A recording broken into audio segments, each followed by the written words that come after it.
بسم الله الرحمن الرحيم لا تجعل مع الله إلها آخر فتقعد مذموما مخذولا وقضى ربك ألا تعبدوا إلا إياه وبالوالدين إحسانا إما يبلغن عندك الكبر أحدهما أو كلاهما فلا تقل لهما أف ولا تنهرهما وقل لهما قولا كريما واخفض لهما جناح الذل من الرحمة وقل رب ارحمهما كما ربياني صغيرا ربكم أعلم بما في نفوسكم إن تكونوا صالحين فإنه كان للأوابين غفورا وآت ذا القربى حقه والمسكين وابن السبيل ولا تبذر تبذيرا إن المبذرين كانوا إخوان الشياطين وكان الشيطان لربه كفورا.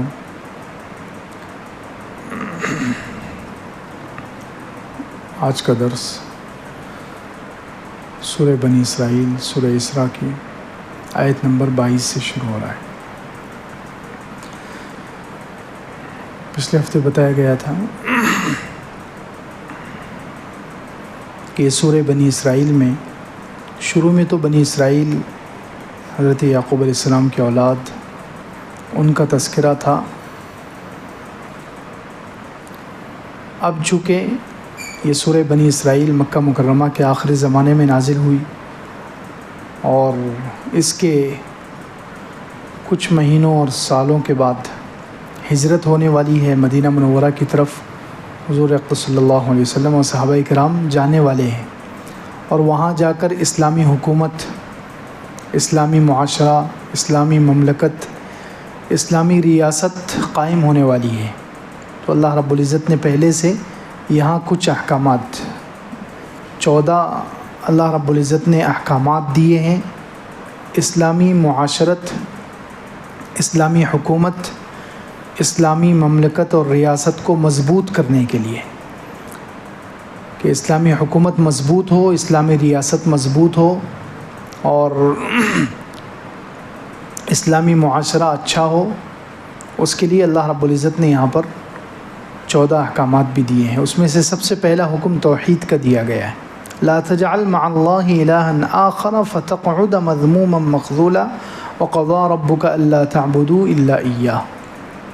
یہاں تک کہ آپ اللہ کے سوا، اللہ کے ساتھ کسی دوسرے معبود کو مت بنائیے، دوسرا معبود مت اختیار کیجئے ورنہ آپ مذمت کیے ہوئے اور رسوائی لیے ہوئے بیٹھ جائیں گے.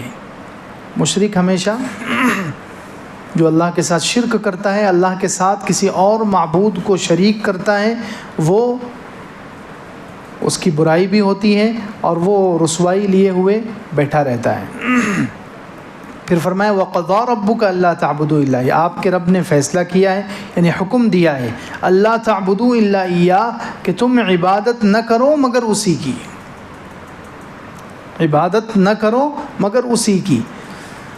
پہلے نفی اور پھر اثبات، توحید میں تاکید پیدا کرنے کے لیے.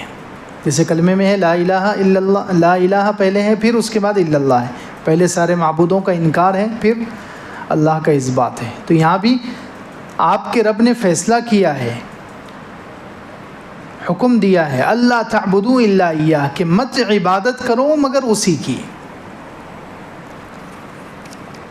تو توحید عبودیت بیان ہو رہی ہے کہ عبادت کے جتنے کام ہیں، چاہے وہ نماز ہو یا قربانی ہو یا سجدہ ہو یا رکوع ہو یا منت مانگنا ہو یا نظر و نیاز کرنا ہو، یہ جتنے عبادت کے کام ہیں یا دعا کرنا ہو، جتنے عبادت والے کام ہیں وہ صرف کس کے لیے ہوں گے؟ اللہ کے لیے. عبادت مت کرو مگر صرف اسی کی. کیا مطلب؟ کہ عبادت جتنے کام عبادت سمجھے جاتے ہیں وہ صرف اللہ کے لیے ہوں گے. اللہ کے علاوہ کسی اور کے لیے وہ کام کرنا شرک ہے. نماز عبادت ہے، سجدہ عبادت ہے، دعا عبادت ہے، قربانی کرنا عبادت ہے، منت مانگنا عبادت ہے، نظر و نیاز کرنا عبادت ہے. تو یہ سارے کام صرف اور صرف اللہ کے لیے ہوں گے. توحید عبودیت کہتے ہیں اس کو. عبادت کی توحید، عبادت میں ایک اللہ کو ماننا. پھر دوسری بات کہ یہاں چونکہ اسلامی حکومت کا تذکرہ ہو رہا ہے، اسلامی حکومت کے کچھ اصول بیان کیے جا رہے ہیں اسلامی مملکت کے، تو یہاں عبادت سے صرف نماز، روزہ، حج، زکوٰۃ یہ فرائض مراد نہیں ہے کہ اسی میں توحید، بلکہ عبادت کرو صرف اسی کی۔ اس کا مطلب یہ ہے کہ ہر شعبے میں اسی کی عبادت ہونی چاہیے، اسی کا حکم سب سے اوپر ہونا چاہیے، نماز میں بھی، روزے میں بھی، حج میں بھی، زکوٰۃ میں بھی، اسی طرح معاملات میں بھی، معاشرت میں بھی، بازار میں بھی، گھر میں بھی، سیاست میں بھی، عدالت میں بھی، ہر جگہ اسی کی عبادت، ہر جگہ اسی کا حکم ایک نمبر پر۔ مسجد میں بھی اسی کا حکم آگے، اسی کا حکم سب سے اوپر، اسی کا حکم کا اتباع کیا جائے گا مسجد میں بھی، اسی طرح گھر میں بھی، بازار میں بھی، عدالتوں میں بھی، اور سیاست کی جگہوں، ہر جگہ اسی کا حکم سب سے آگے ہونا چاہیے، سب سے اوپر ہونا چاہیے۔ یہ نہیں کہ مسجد میں عبادت تو کر رہے ہیں، نمازوں میں، روزوں میں، حج میں، زکوٰۃ میں، اس میں تو اللہ کا حکم مان رہے ہیں، لیکن بازاروں میں اس کا حکم نہیں، بازاروں میں کسی اور کا، انگریزوں کا کالا قانون چل رہا ہے، سیاست میں انگریزوں کا کالا قانون چل رہا ہے، عدالتوں میں انگریزوں کا کالا قانون چل رہا ہے، تو یہ شرک ہے ایک طریقے کا۔ عبادت صرف اسی کی ہر جگہ، ہر معاملے میں، ہر جگہ عبادت، یعنی اللہ کا حکم سب سے آگے ہونا چاہیے۔ ومن احسن من اللہ حکما، اللہ سے بہتر حکم کس کا ہو سکتا ہے؟ لقوم یوقنون، یقین والوں کے لیے، یقین والوں کے لیے اللہ سے بہتر، اللہ سے اچھا حکم کس کا ہو سکتا ہے؟ اس لیے اگر ایمان والے ہیں، اللہ کی ذات پر یقین رکھتے ہیں، تو انہیں ہر جگہ اللہ کا حکم اوپر رکھنا چاہیے، اللہ کا حکم ہر جگہ اسی کا حکم ماننا چاہیے، اسی کے حکم کے مطابق ہر کام کرنا چاہیے، چاہے مسجد کا کوئی کام ہو، بازار کا کام ہو، عدالت کا کام ہو، کہیں کا بھی کام ہو، ہر کام اسی کے حکم کے مطابق کرنا چاہیے۔ یہ نہیں کہ عبادتوں کے کام تو اللہ کے حکم کے مطابق ہو رہے ہیں، باقی جو معاملات، معاشرت، رہن سہن، بازار، عدالت، سیاست، اس میں کسی اور کے حکم کے مطابق چل رہے ہیں، تو یہ بھی ایک طریقے کا شرک ہے، اور شرک اللہ تعالیٰ کو بالکل پسند نہیں ہے، بہت ہی ناپسندیدہ اللہ رب العزت کو، حد سے زیادہ اللہ رب العزت کو ناپسند ہے۔ اسی لیے شرک کے بارے میں اتنا خطرناک فیصلہ ہے کہ جو بھی شرک کرے گا، اب اندازہ لگائیے، حضور اقدس صلی اللہ علیہ وسلم جو سید الانبیاء ہیں، سارے نبیوں کے بھی سردار ہیں، نبیوں کے بھی امام ہیں، ان کے بارے میں کہا جا رہا ہے، ان سے کہا جا رہا ہے 24ویں پارے میں، لئن اشرکت لیحبطن عملک ولتکونن من الخاسرین۔ اللہ اکبر، یعنی مثال، تمثیل ہے، یہ ایک تمثیل ہے۔ حضور اقدس صلی اللہ علیہ وسلم ہو ہی نہیں سکتا کہ وہ شرک کریں۔ نبیوں کے بارے میں تو ہم سب کا عقیدہ ہے کہ ان سے تو چھوٹے سے چھوٹا گناہ نہیں ہو سکتا، کسی بھی نبی سے کوئی گناہ ہو ہی نہیں سکتا، حرام کام چھوٹا ہو یا بڑا کسی نبی سے ہو ہی نہیں سکتا، تو شرک کیسے ہوگا؟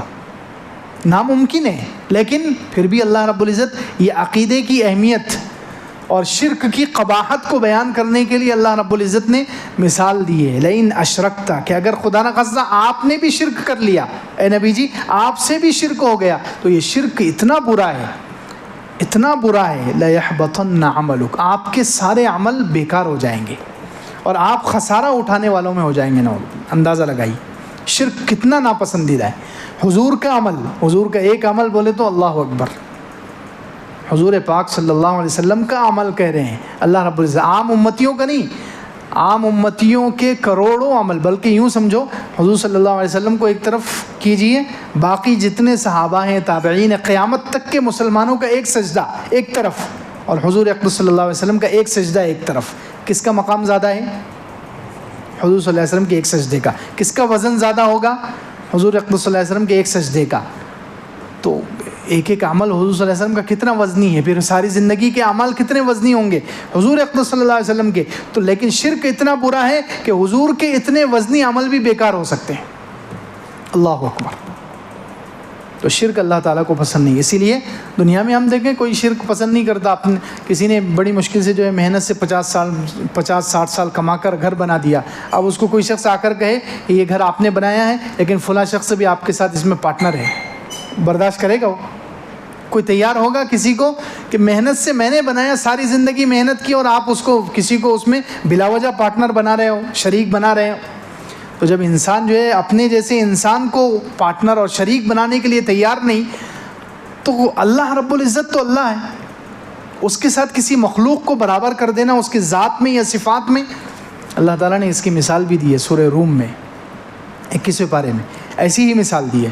ضرب لکم مثلا من انفسکم هل لکم مما ملکت ایمانکم من شرکاء فیما رزقناکم فانتم فیہ سواء تخافونہم کخیفتکم انفسکم. کیا مثال دی ہے اللہ تعالیٰ نے؟ اللہ تعالیٰ تمہارے سامنے مثال بیان کرتا ہے، شرک کی مثال اللہ تعالیٰ نے بیان کی ہے کہ مثال کے طور پر ایک شخص ایک سیٹ ہے، اس کے بہت سارے نوکر ہیں. ایک سیٹ ہے، اس کے بہت سارے نوکر ہیں. کوئی شخص اس سیٹ سے آ کر کہے کہ یہ جتنے نوکر ہیں یہ سب آپ کی پراپرٹی میں آپ کے ساتھ شریک ہیں، وہ سیٹ برداشت کرے گا اس کو؟ حل لکم مما ملکت ایمانکم من شرکاء، کیا تم اپنے نوکروں کو اپنے ساتھ تھوڑا بھی پارٹنر بنانے پر تیار ہو؟ حل لکم مما ملکت ایمانکم من شرکاء فیما رزقناکم، جو ہم نے تمہیں رزق دیا ہے، جو ہم نے تمہیں مال دیا ہے، اس میں تم اپنے نوکروں کو تھوڑا بھی شریک کرنے کے لیے تیار ہو کہ وہ اور تمہارے نوکر اور تم پراپرٹی میں برابر ہو جائیں، برابر کے حصے دار بن جائیں. جب تم اپنے نوکروں کو، نوکر میں اور سیٹ میں زیادہ گیپ نہیں ہے، نوکر بھی انسان ہے، سیٹ بھی انسان ہے، زیادہ فرق نہیں ہے، لیکن اللہ میں اور مخلوق میں کتنا فرق ہے. تو جو مشرک ہے وہ مخلوق کو اللہ کے برابر کر رہا ہے، کسی فرشتے کو، کسی نبی کو، کسی ولی کو، کسی بت کو، کسی کافر کو، کسی اپنے بڑے کو، کسی مورتی کو، کسی درخت کو، کسی پتھر کو. یہ مخلوق ہیں سب، ان کو اللہ کے برابر کرنا یہ کتنا بڑا گیپ ہے. پھر بھی لوگ کرتے ہیں. تو اللہ رب العزت کہہ رہے ہیں کیسے ہو سکتا ہے؟ تو خیر شرک اللہ تعالیٰ کو بالکل پسند نہیں ہے. نہ ذات میں اللہ کو شریک کرنا پسند ہے، صفات میں. صفات جیسے اللہ تعالیٰ کی صفت ہے سننا، اللہ تعالیٰ سننے والا ہے. کوئی شخص نعوذ باللہ یہ عقیدہ رکھے کہ اللہ تعالیٰ کے جیسا کوئی اور بھی سنتا ہے. اللہ تعالیٰ ہر ایک کی سنے گا، ہر جگہ سنے گا، اندھیرے میں، پہاڑوں میں، دریا میں، کوئی 7 زمینوں کی تہ میں چلا جائے، اللہ رب العزت ہر ایک کی آواز کو سنتا ہے، ہر جگہ سنتا ہے، ہر وقت سنتا ہے. تو اللہ تعالیٰ تو ایسا سننے والا ہے. اب کوئی کسی مخلوق کو اللہ تعالیٰ کے برابر نعوذ باللہ سننے والا سمجھے کہ فلاں بھی اللہ تعالیٰ کی طرح سنتا ہے، تو یہ اللہ کی صفات میں شریک کرنا ہے. اسی طرح اللہ تعالیٰ کے پاس قدرت ہے، اختیار ہے، تو کوئی اللہ کی قدرت اور اختیار میں یہ اللہ کی صفت ہے، اس میں کسی کو شریک کرے. اللہ تعالیٰ تو ہم سب کا ایمان ہے کتنا قدرت والا ہے، کیسی طاقت اور کیسا اختیار والا ہے کہ اگر کسی شخص کے پاس عزت کے سارے اسباب ہوں، کسی کے پاس عزت کے سارے اسباب ہوں، تب بھی اللہ رب العزت اس کو ذلیل کر سکتا ہے، اتنی اس کو قدرت ہے. کسی شخص کے پاس صحت کے سارے اسباب ہوں، بیماری کا کوئی سبب نہیں، صحت کے سارے اسباب ہوں، تب بھی اللہ کو اتنی قدرت ہے کہ صحت کے سارے نقشوں میں، صحت کے سارے اسباب میں رکھ کر اللہ تعالیٰ اس کو بیمار کر سکتا ہے. اللہ تعالیٰ اتنی قدرت اور اتنے اختیار والا ہے. کوئی شخص زندگی کے نقشے میں ہے، حفاظت کے نقشے میں ہے، سارے اس کے پاس حفاظت کے نقشے ہیں، موت کا کوئی نقشہ نہیں، موت کا کوئی ذریعہ نہیں اس کے پاس، سارے زندگی کے ہیں، لیکن اللہ رب العزت ان اسباب میں رکھ کر اس کو موت دے سکتا ہے. اور کوئی شخص موت کے نقش، چاروں طرف سے موت کے اندر گھرا ہوا ہو، لیکن اللہ کو اتنی قدرت ہے کہ اللہ رب العزت اس کو بچا سکتا ہے. جیسے ایک ہرن کی مثال دی جاتی ہے. ایک ہرنی، اس کے پیچھے شکاری لگ گیا، اب وہ دوڑتے دوڑتے وہ پانی کے پاس پہنچ گئی. کہاں پہنچ گئی؟ ہرنی پانی کے پاس پہنچ گئی. سامنے پانی، اس نے ادھر دیکھا تو ایک طرف آگ جل رہی ہے، سامنے پانی ہے، دائیں طرف آگ جل رہی ہے، بائیں طرف دیکھا تو شیر کھڑا ہوا ہے اور پیچھے اس کے شکاری ہے تیر لے کر. اب بتائیے چاروں طرف کیا ہے؟ موت کے نقشے ہیں. چاروں طرف کیا ہیں؟ موت کے نقشے ہیں. سامنے جائے گی پانی میں، وہاں بھی ڈوب کر مرنا ہے. دائیں طرف جائے گی آگ ہے، وہاں بھی جل کر مرنا ہے. بائیں طرف جائے گی وہاں شیر ہے، شیر پھاڑ سکتا ہے. اور پیچھے جائے گی تو شکاری ہے، تیر لے کر وہ کھڑا ہوا ہے. لیکن اللہ رب العزت ہی اکیلا ایسا ہے، اس کو اتنی قدرت ہے کہ وہ ان سارے نقشوں سے اس کو بچا سکتا ہے، موت کے نقشوں میں بھی اس کو زندگی دے سکتا ہے۔ تو اللہ رب العزت کیا اچانک بجلی کڑکی، بارش شروع ہوئی، آگ بجھ گئی، اور جیسے ہی بجلی اتنی زور سے چمکی، شکاری نے جو تیر مارا تو اس کا تیر ختم، بجلی کی چمک کی وجہ سے اس کو نظر نہیں آیا اور تیر کا نشانہ چوک گیا اور شیر کو لگ گیا۔ تو اب وہ اس کو دو راستے زندگی کے مل گئے، دائیں طرف سے آگ بجھ گئی بارش کی وجہ سے، اور ادھر شیر مر گیا تو وہ نکل کے بھاگ سکتی ہے۔ تو اللہ رب العزت اتنا قدرت اور اختیار والا ہے کہ موت کے نقشوں میں بھی کسی کو زندگی دے سکتا ہے، موت کے نقشوں میں بھی بچا سکتا ہے۔ تو کوئی شخص اتنی ہی قدرت اور اختیار کسی مخلوق میں مانے تو وہ بھی شرک کر رہا ہے۔ کسی اپنی مورتی کو، کسی اپنے بت کو، کسی نیک آدمی کو، کسی نبی یا فرشتے کو کوئی اتنا صاحب اختیار مانے، اتنی قدرت والا مانے جتنی اللہ رب العزت کے پاس قدرت ہے، تو بتائیے یہ صفات میں شرک ہے یا نہیں ہے؟ تو اللہ رب العزت کو نہ ذات میں شرک پسند ہے نہ صفات میں، تو شرک بہت ہی قبیح اور بہت بری چیز ہے۔ تو اللہ رب العزت نے اسلامی مملکت اور حکومت کے لیے سب سے پہلا جو حکم دیا ہے وہ توحید کا دیا ہے۔ سب سے پہلا حکم دیا ہے توحید کا، اور وہ بھی عبادت میں۔ اور عبادت کا مطلب ہر جگہ اللہ کا حکم ماننا ہے، ہر جگہ اللہ کو ایک ماننا ہے، اللہ کے حکم کو سب سے بڑا سمجھنا ہے، چاہے مسجد میں ہو، بازار میں ہو، گھر میں ہو، عدالت میں ہو، سیاست میں ہو، ہر جگہ اللہ کا حکم چلے گا۔ اللہ کے حکم کو ایک نمبر پر رکھنا ہے، اللہ کے حکم کو سب سے اوپر رکھنا ہے۔ یہ ہے توحید عبودیت، اس کا حکم دیا جا رہا ہے، سب سے پہلا حکم یہ دیا۔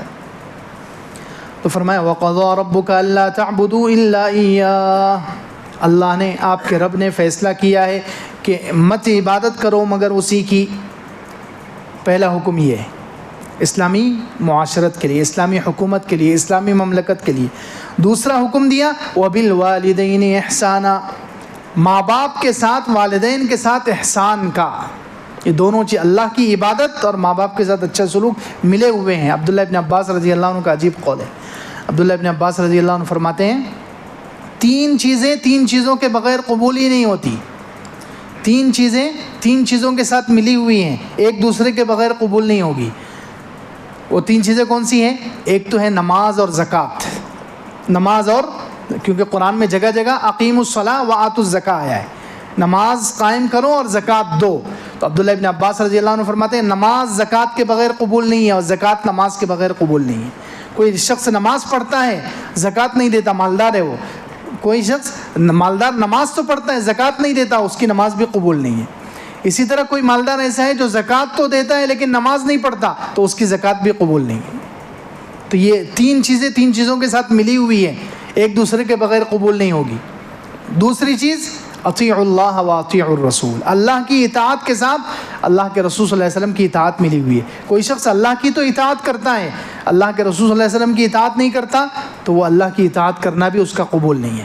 اسی طرح کوئی شخص اللہ کے رسول صلی اللہ علیہ وسلم کی اطاعت کرتا ہے لیکن اللہ کی اطاعت نہیں کرتا، تو یہ اللہ کے رسول صلی اللہ علیہ وسلم کی اطاعت قبول نہیں ہے۔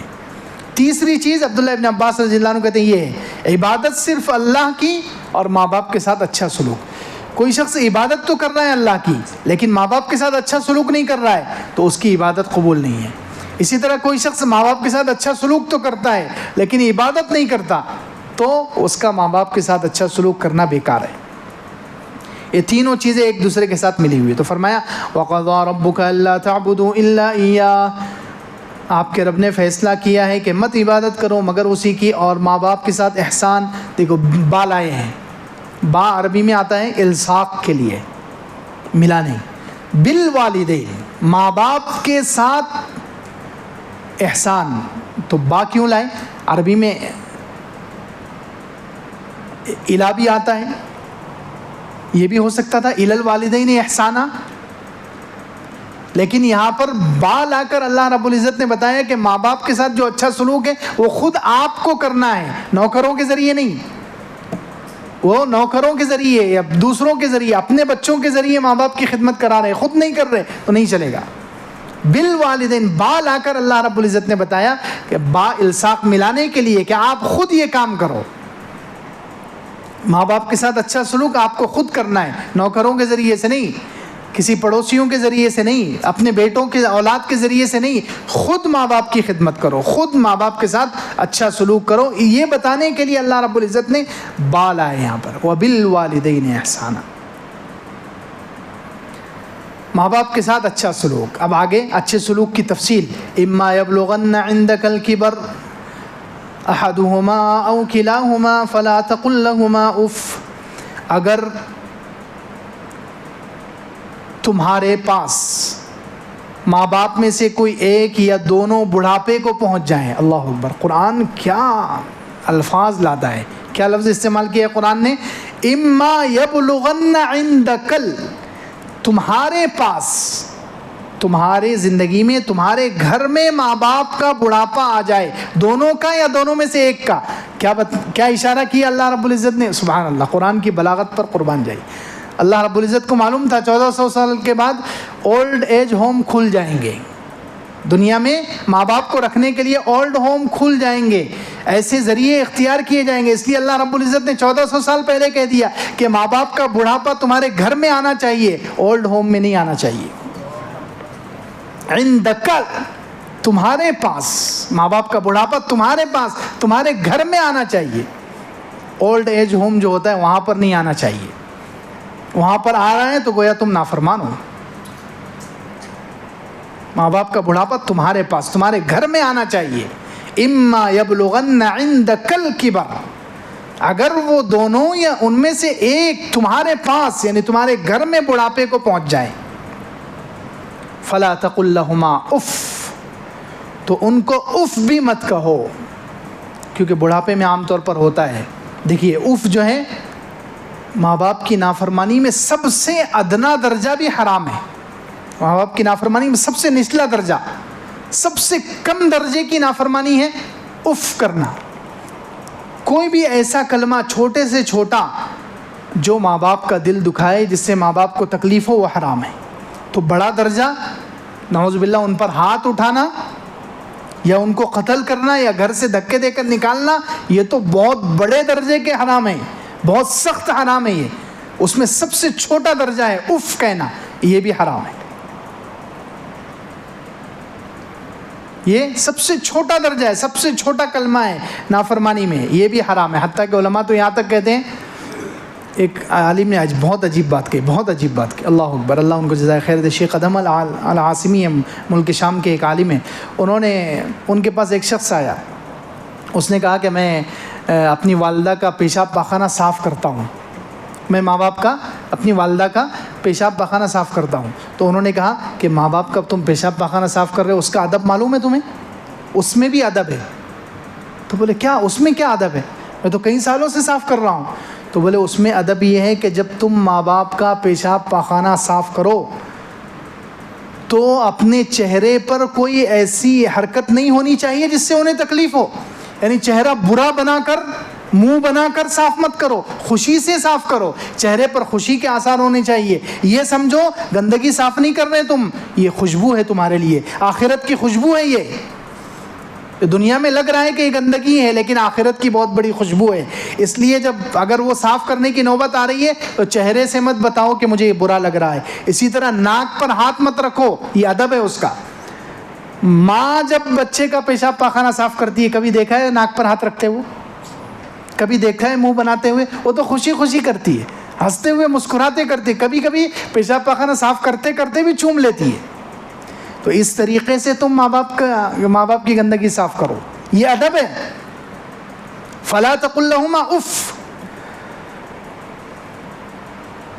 اگر ماں باپ میں سے کوئی یا دونوں بڑھاپے کو پہنچ جائیں تمہارے پاس، تمہارے گھر میں، فلا تقل لہما اف، تو اف بھی مت کہو. کیونکہ بڑھاپے میں ہوتا ہے عام طور پر، بڑھاپے میں یوں سمجھو بچپنا لوٹ آتا ہے، ذہن بچپنے کی طرح ہو جاتا ہے.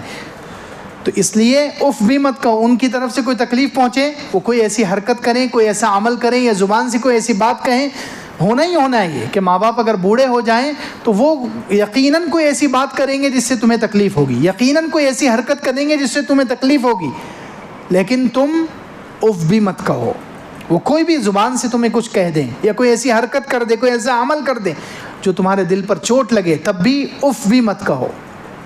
فلا تقل لہما اف، ولا تنہرہما، ان کو جھڑکو مت. یعنی انہوں نے اگر غصے میں تمہیں کوئی ایسی بات کہہ دی، کیونکہ عام طور پر بڑھاپے میں انسان کی عقل بھی تھوڑی کمزور ہو جاتی ہے. تم جوان ہو، تمہیں لگ رہا ہے کہ میں صحیح ہوں، تمہیں لگ رہا ہے کہ میں صحیح کام کر رہا ہوں، لیکن ماں باپ کہہ رہے ہیں کہ یہ غلط ہے، تمہیں اس پر ڈانٹ رہے ہیں. تو چاہے تمہیں اپنی عقل کے مطابق لگ رہا ہے کہ میں صحیح ہوں، پھر بھی تم ان کو جھڑکو مت. وہ غصہ کر رہے ہیں، تم ان پر غصہ مت کرو. فلا تقل لهما اف ولا تنہرہما، تم ان کو جھڑکو مت. وقل لهما قولا کریما، اور ان دونوں کے ساتھ بات کرو قول کریم، اچھی بات. قول کریم کا مطلب مفسرین کہتے ہیں کئی باتیں ہیں اس میں. قول کریم، ماں باپ کے ساتھ قول کریم اختیار کرو. کیا مطلب؟ ایک تو ادب سے بات کرو، سب سے پہلی چیز کیا ہے؟ ادب سے بات کرو. دوسرے، دھیمی آواز میں بات کرو، تمہاری آواز نیچی ہونی چاہیے، ان کی آواز اونچی ہونی چاہیے. یہ ہے قول کریم. تمہاری آواز کم ہونا چاہیے، پست ہونی چاہیے، ان کی آواز اونچی ہونی چاہیے. یہ قول کریم، دھیمی آواز میں بات کرو. تیسرے، قول کریم کا مطلب نرم انداز میں بات کرو. بعض مرتبہ آواز تو دھیمی ہوتی ہے لیکن انداز رف ہوتا ہے، جس سے کسی کے دل کو تکلیف پہنچ سکتی ہے. تو آواز بھی دھیمی ہو اور انداز نرم ہو. چوتھے، قول کریم کا مطلب ہے ان سے بات کرتے ہوئے الفاظ کا چناؤ بہت اچھا ہونا چاہیے، الفاظ کا انتخاب بہت اچھا ہونا چاہیے. بہت پیارے الفاظ چن کر کے بولو ان کے سامنے.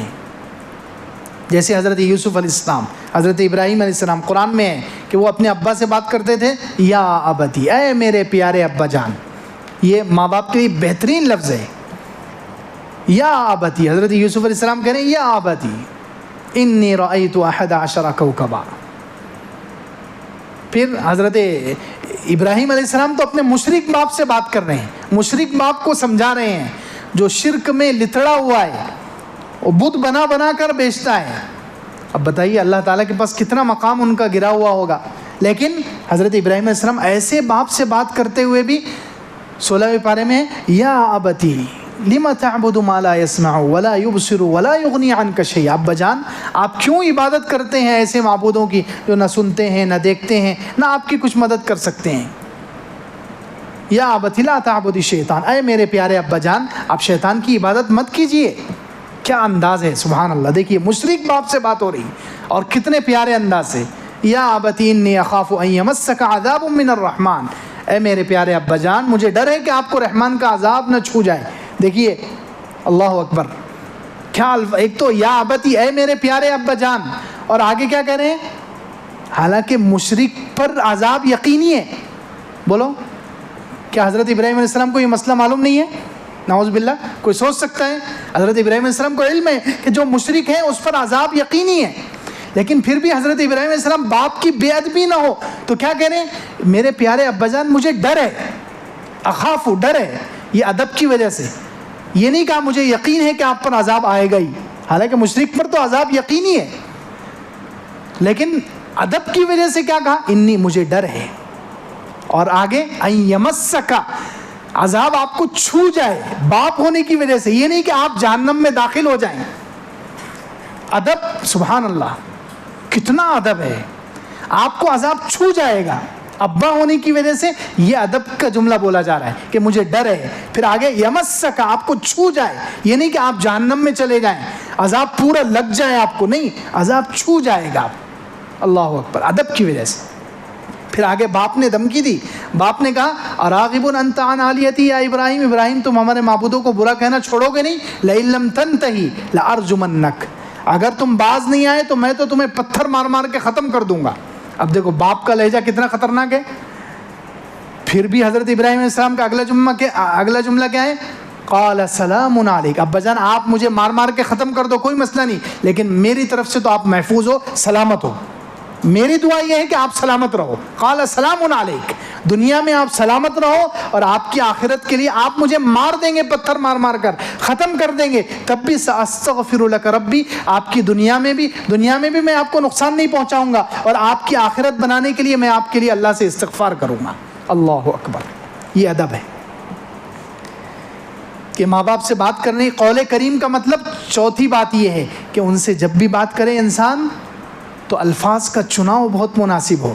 عام لوگوں سے جیسے بات کرتے ہیں کسی چھوٹے سے یا دوسرے کسی بڑے سے بات کرتے ہیں ایسا انداز نہیں ہونا چاہیے. ماں باپ سے بات کرنے کے لیے بہت ہی سوچ سمجھ کر الفاظ کا انتخاب ہونا چاہیے. کوئی لفظ ایسا نہ ہو جس سے ان کا دل دکھ جائے اور انسان کی عاقبت خراب ہو جائے, انسان کا انجام خراب ہو جائے, اللہ ناراض ہو جائے. ایسا نہیں ہونا چاہیے. اس لیے قول کریم کا ایک مطلب یہ ہے کہ ان کے لیے جب بات کرو تو الفاظ کا چناؤ. اسی طرح پانچویں چیز قول کریم, ان سے بات کرتے ہوئے پانچویں چیز یہ ہے کہ حرکت بھی کوئی ایسی نہ کرو کہ ان کو برا لگے. اشارے کر کر کے ایسے جیسے دوسروں چھوٹے سے بات کرتے ہیں کسی اور سے بات کرتے ہیں تو ایسے اشارے مت کرو. زیادہ حرکت مت دو اپنے بدن کو, نگاہ جھکا کر بدن کو زیادہ سکون میں رکھ کر ان سے بات کرو. کوئی ایسے ہاتھوں کی حرکت یا بدن کی حرکت یا آنکھوں کی حرکت ایسی نہ ہو کہ ان کو لگے کہ یہ نافرمان ہے. یہ ہے قول کریم.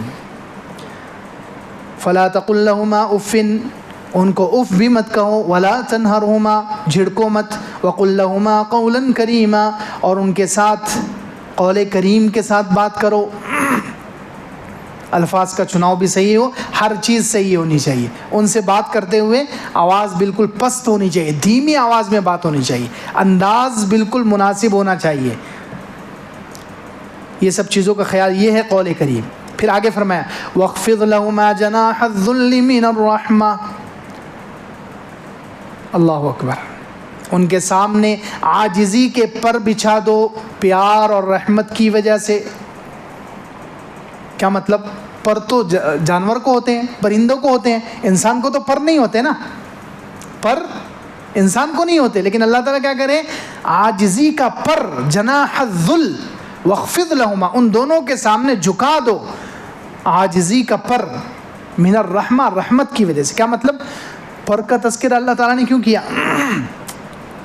کچھ مفسرین کہتے ہیں مطلب یہ ہے کہ جیسے پرندہ پر سے اڑتا ہے, پرندہ دو پروں سے اونچا جاتا ہے نا, اس کی اونچائی, اس کو اگر اونچا ہونا ہے تو وہ اڑتا ہے, پروں کو استعمال کرتا ہے.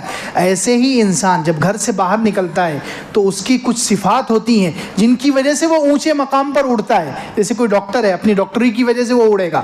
انجینئر ہے, انجینئرنگ کی وجہ سے اڑے گا. عالم ہے, اپنے علم کی وجہ سے. حافظ ہے, حفظ کی وجہ سے. مالدار ہے, پیسوں کی وجہ سے لوگوں میں مقام ہے. تو یہ سارے مقامات, تمہارے جتنے مقامات اور مرتبوں کے پر ہیں, گھر کے باہر, گھر کے اندر آ کر ان پروں کو بچھا دو ماں باپ کے نیچے. سارے مقامات اور مرتبے باہر رکھ کر آؤ, یہ مطلب ہے. عالم ہے, گھر میں جاہل بن کر آؤ. ڈاکٹر اور انجینئر ہے, گھر میں جاہل بن کر آؤ. ماں باپ کے سامنے جاہل بن کر رہو, اپنے سارے مقامات باہر چھوڑ کر آؤ. ماں باپ کے سامنے بالکل ہمیشہ ایسے بن کر رہو جیسے تم چھوٹے ہو. 50 سال کے ہو کر بھی تمہیں ماں باپ کے سامنے یہ لگنا چاہیے کہ تم چھوٹے ہو. ماں باپ کو بڑا مقام دو, یعنی اپنے آپ کو چھوٹا سمجھو. چھوٹے پن کے پر ہے یہ. مقامات تمہارے جتنے ہیں جن سے تم باہر اڑتے ہو, باہر جتنے مقامات ہیں, جو صفات ہیں جن کی وجہ سے تمہیں مقام حاصل ہوتا ہے اور تم اونچے مقامات پر اڑتے ہو, وہ سارے پر ماں باپ کے پاس آ کر نیچے بچھا دو. وہ ماں باپ کے سامنے نہیں, ماں باپ کے سامنے عالم بن کر مت رہو, ڈاکٹر اور انجینئر بن کر مت رہو, دولت مند اور امیر اور شان و شوکت کے ساتھ مت رہو. ان کے سامنے بالکل بچے بن جاؤ, بالکل چھوٹے بن جاؤ, ان کو لگے کہ ہم بڑے ہیں. اللہ معاف کرے, آج کل تو بچہ اگر 13 14 سال 15 سال کا ہو گیا تو اللہ معاف فرمائے, اللہ ماں باپ کو ایسا لگنے لگتا ہے کہ ہم چھوٹے ہو گئے. اس لیے ماں باپ بولنا کم کر دیتے ہیں, ماں باپ بولنا کم کر دیتے ہیں. ماں باپ بچوں کو نصیحت کرنا چھوڑ دیتے ہیں, نصیحت کرنا چھوڑ دیتے ہیں. ان کے سامنے اونچی آواز سے بولنا چھوڑ دیتے ہیں کہ کہیں یہ بچہ باغی نہ بن جائے. حالانکہ قرآن کیا کہہ رہا ہے, پر بچھا دو اپنے, یعنی سارے مقامات باہر چھوڑ دو. تمہارے جتنے مقامات ہیں وہ پر سارے کاٹ کر آؤ یا ماں باپ کے نیچے آ کر بچھا دو. ان کے سامنے بالکل چھوٹے بن جاؤ, ہمیشہ چھوٹے بن کر رہو. واخفض لهما جناح الذل من الرحمہ وقل رب ارحمهما كما ربياني صغيرا, اور کہو ان کے لیے دعا کرو کہ اے اللہ ان پر رحم فرما جیسے انہوں نے بچپن میں مجھے پالا ہے. اللہ اکبر. یہ دعا یہ زندگی میں بھی کرنا ہے، ماں باپ اگر زندہ ہو انتقال کے بعد بھی کر سکتے ہیں۔ رب ارحمہما، کیا دعا، عجیب دعا ہے، اللہ رب العزت نے خود سکھائی ہے۔ اے اللہ ان پر رحم فرما۔ کیسے رحم فرما؟ جیسے انہوں نے بچپن میں مجھے پالا ہے، کما ربیانی صغیرا۔ کیا مطلب؟ بچپن میں جب ماں باپ بچوں کو پالتے ہیں، اللہ رب العزت کہنا کیا چاہ رہے ہیں؟ یہ کہنا چاہ رہے ہیں کہ ماں باپ کے لیے دعا کرو کہ اللہ جیسے بچپن میں انہوں نے مجھے پالا ہے، میری ساری غلطیوں کو معاف کر دیتے تھے، بچپن میں میری ساری غلطیوں کو معاف کر دیتے تھے۔ بچہ ضد کرتا ہے، ستاتا ہے، روتا ہے، چلاتا ہے، دوسروں کے سامنے ذلیل کرتا ہے، پھر گندگی کر دیتا ہے، ساری چیزوں کو ماں باپ کیا کرتے ہیں؟ معاف کر دیتے ہیں، بچہ چھوٹا ہونے کی وجہ سے۔ ایسے ہی اللہ تو بھی میرے ماں باپ کو چھوٹا سمجھ کے معاف کر دے، ان پر رحم کر دے، جیسے وہ بچپن میں مجھے چھوٹا سمجھ کر چھوڑ دیتے تھے، معاف کر دیتے تھے، مجھ پر رحم کر دیتے تھے۔ اے اللہ تو ایسے ہی میرے ماں باپ کو چھوٹا سمجھ کر ان کی حرکتوں کو معاف کر دے، ان کی غلطیوں کو معاف کر دے، ان کے گناہوں کو معاف کر دے، ان پر رحم کر دے۔ وقر رب ارحمہما، اے اللہ ان دونوں پر رحم فرما، کما ربیانی صغیرا، جیسے بچپن میں انہوں نے مجھے پالا ہے، بچپن میں پالتے ہوئے وہ ساری غلطیاں معاف کر دیتے ہیں، ایسے ہی اے اللہ تو میرے ماں باپ کی ساری غلطیوں کو یہ سمجھ کر معاف کر دے کہ وہ چھوٹے ہیں۔